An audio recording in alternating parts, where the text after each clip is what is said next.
Hello, how are you?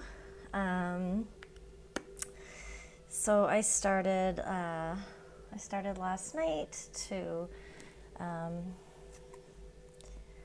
started love readings last night, and figured I'd just keep going. We're using Crystal Visions Tarot, which I really love. We're also using, see, I can see in the,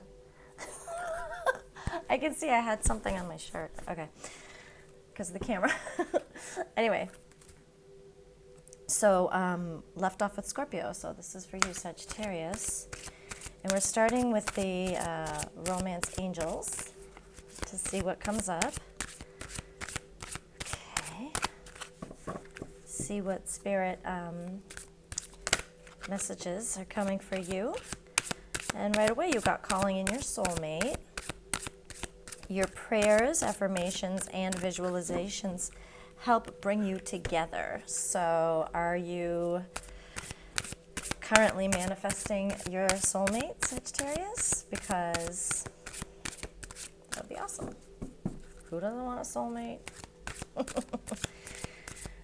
But you are, whatever you're doing is working according to this. When you get this card, that usually means that it's working. So let's just pull a few more and see what other kinds of messages and supports you have.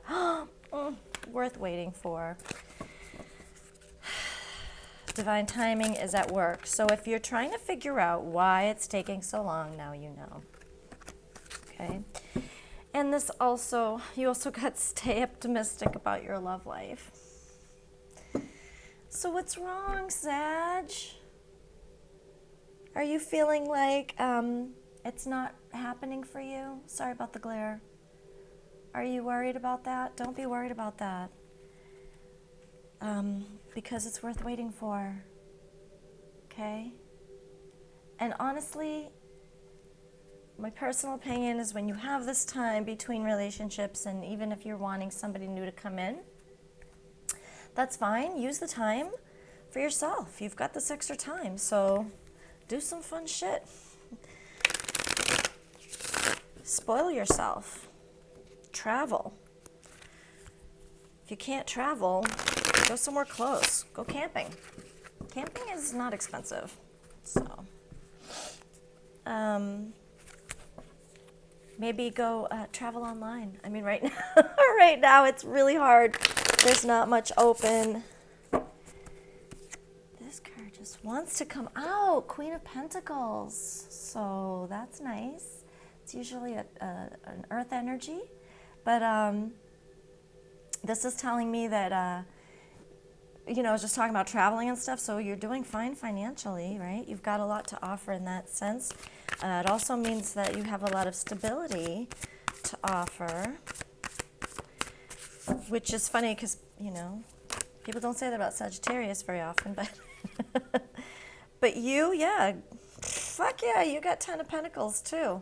Look at this sweet lady. Wait, oh my God, the glare. Let's see if I can, there we go. She's got her shit together. She's got all her ducks in a row. She's this beautiful, you can't see it. There's a castle in the background. Can you try to get you to see it? There it is. See that castle in the background?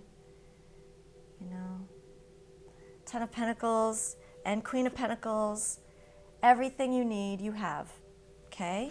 And so that makes sense that you would want some love in your life as well. You know, you're probably thinking, I've got it all. I've dotted my I's and I've crossed my T's and I have all the things and I'm ready for love. Unfortunately, it doesn't always work like that. You know, it's often more about divine timing than anything else. And then sometimes it also is up to whether you have been doing your personal work or not, because you may be ready financially, which is apparent here, but are you ready emotionally is the question. Okay, you've also got the Chariot. So you're ready to move forward, okay? You're ready to like get through and get to this place you want to be. Whoops. Okay, now they're all flying out. So you got the Six of Cups, which is nice. You've got the Five of Cups, not so nice, not the worst. You've got the Hierophant as well. So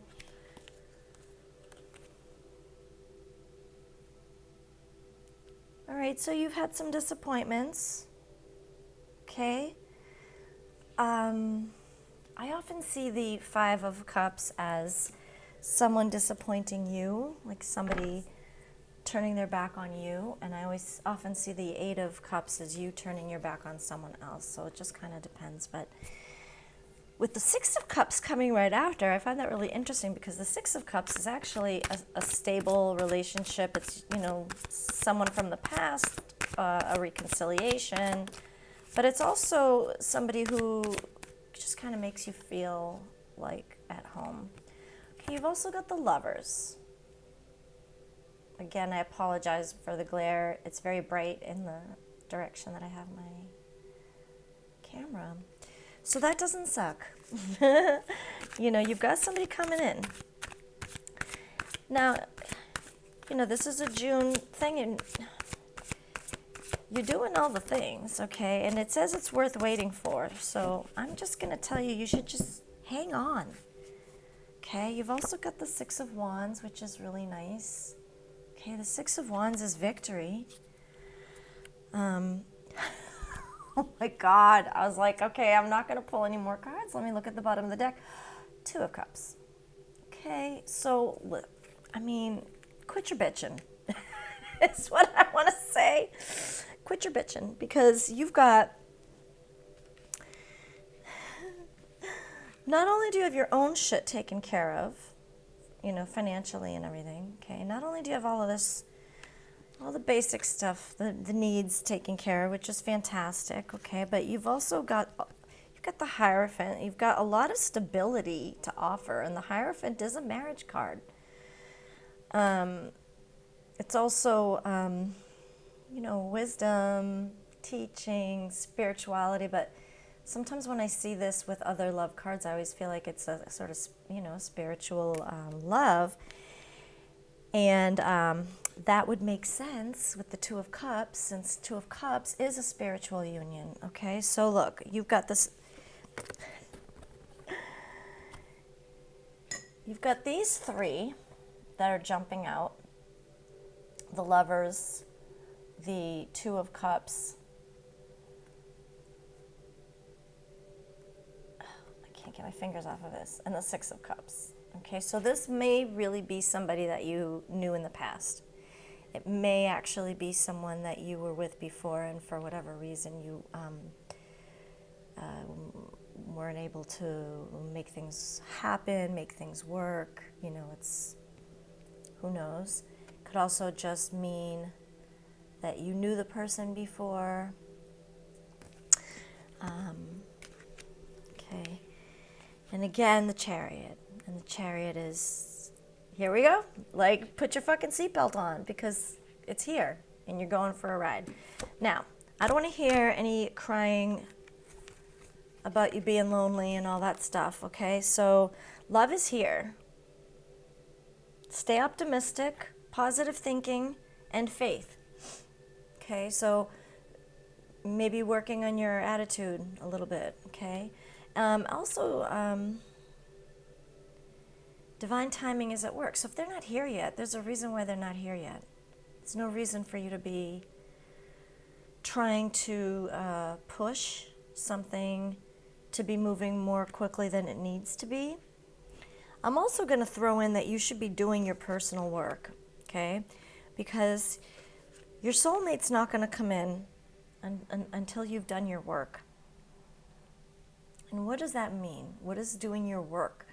Doing your work is taking time to look within, spending time in meditation, spending time in therapy, sometimes getting professional assistance as well, and looking at your past relationships, recognizing patterns, Sometimes patterns can be good and sometimes patterns can be not so good. Also looking at how you were raised, what your attachment style is. You know, if you were raised in a home where love was, I don't know, maybe not given freely or withheld, you know, that's going to cause some issues.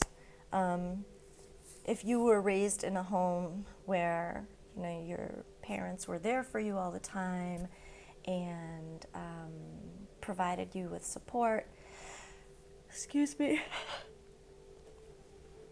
you know, that they were your foundation and your rock, you know, then you will recognize that in other people, okay? But if you had love withheld from you in any way, then you might find yourself chasing the wrong people all the time, chasing people who are unavailable, and etc., because that's what you grew up with, okay? So your parents literally raise you and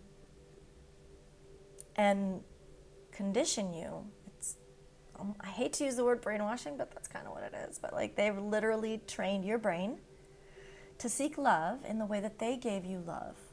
So if your parents did not give you love in a healthy, supportive way, you may have some struggles. And if that's the case, that's okay. It's not your fault. And it's not anything that you should feel bad about. Just get some help. You know, there's a lot of help out there. And if you can't afford a therapist, then good God, get a library card, okay? It's free. There are a bazillion books that can be read. And if that isn't working for you, then maybe look at other things. Maybe it's deeper than that. Maybe you have some traumas that need to be resolved. And if that's the case, that's a whole different thing. That's completely different than actual psychotherapy. Trauma healing is generally through the body. So if that's the case, I would recommend finding a trauma specialist.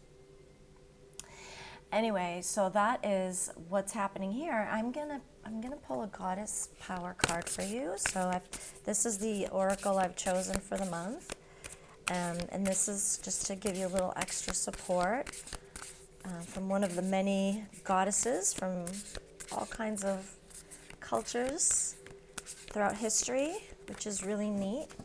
I like this deck. I think it's really pretty. And they use sort of contemporary imagery as well to mix it up.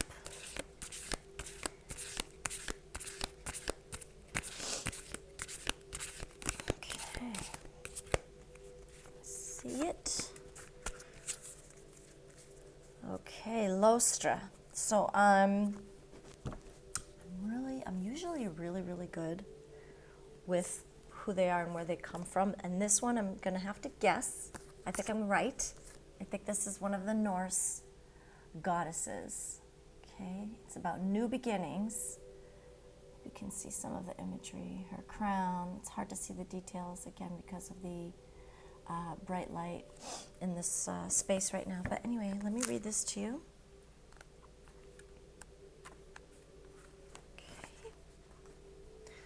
I don't have my glasses, so I'm going to be like... Okay. Hope and life are blossoming everywhere in your life right now. And this is something to celebrate. Oh, I was close. The Germanic, and it's not an L, it's an E. Okay, so it's Easter, actually. It's probably pronounced Oster, but we use the word Oster or as Easter. It's the Easter goddess. We stole the name, of course. Okay. So the Germanic goddess, we'll call her Easter, sings to you and assures you that your intentions have lain dormant long enough. When she appears, bearing the fertile power behind the coming of the spring, you may feel a surge of energy to implement your new ideas. You feel strong and capable of accomplishing so much at this time as a sense of newness permeates your life. Fresh opportunities come out of nowhere and seemingly drop onto your lap. You feel a readiness as you are truly poised for success in whatever interests you. Allow for new experiences to be what they are by adopting beginner's mind You remain open to what life has to offer you, and you will be so glad you did. Enjoy this wonderful time of new beginnings, and welcome the gifts the goddess Easter has in store for you. So that's nice. We've got some new beginnings. Okay. So just to sort of wrap up, Sagittarius, if you're feeling lonely and you're feeling like you are missing love in your life, please be aware that it is out there. And if you're not finding it, and if you're not seeing it, that just means that there's a little bit of work for you still to do. Okay? So thank you for joining me. If you like the reading and you want to click like or subscribe or all that stuff, I forget. Every time I watch these readings, people have this speech, and it's like boom, boom, boom. If you want to roll to my channel, and then you click like, and then you hit the notification bell, and then like I can't do the things. If you like the channel, do the things, okay? And I have a description box, and there's some stuff in there, so you can check it out. All right, have a beautiful day, and have a lovely month, and I will see you next time.